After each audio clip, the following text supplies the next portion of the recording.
Good afternoon, I'm Stephanie Landers. Star Valley Town Council gathered last night for a regular meeting. Council adopted the final budget for the current fiscal year in the amount of $7,555,519. They also approved the funding of the town hall remodel and passed with unanimous votes the co-sponsoring of two resolutions in support of the Arizona League of Cities and Towns. One resolution urged the President of the United States and Congress to enact effective and large-scale forest restoration efforts for Arizona and other western forests in order to improve forest health and reduce the risks from catastrophic wildfires. The other resolution requested that the state legislature freeze further sweeps of highway user revenue funds allocated to Arizona cities and towns and restore the HERF funding to the fiscal year 2008 level.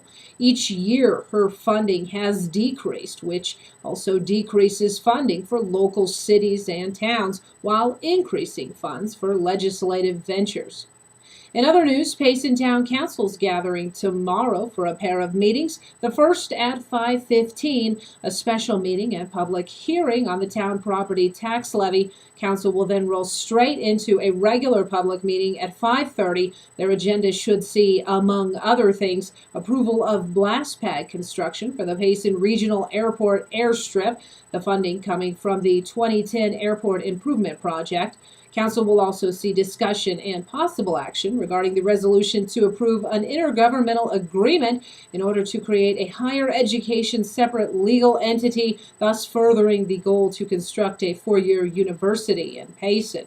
They'll also hold a second reading and public hearing regarding the regulated discharge of air, gas-operated, electric, and spring-operated guns. And 35 days after the largest wildfire in state history forced a 77-mile closure, US 191 reopened between Alpine and Clifton this morning in eastern Arizona, according to the Arizona Department of Transportation. The highway, which was the first to close due to the Wallow fire on June 1st, is the latest highway in the White Mountains region to reopen to the public following State Route 260, US 60, State Route 373, and US 180.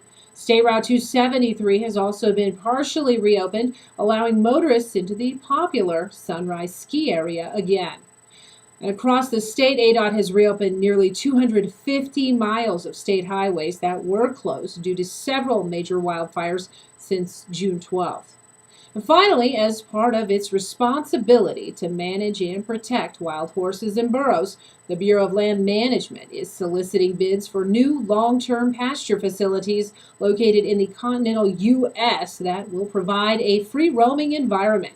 The solicitation is for one or more pasture facilities accommodating anywhere from 800 to 5,000 wild horses. Each pasture facility must be able to provide humane care for a one-year period with a renewal option under BLM contract for 4 one-year extensions. The solicitation is open until August 19, 2011. It's 100% set aside for small businesses under the North American Industry Classification System. For more information on this, you can contact the BLM at 202-912-7420. Thanks for listening to 1420 KMOG. I'm Stephanie Landers, KMOG News.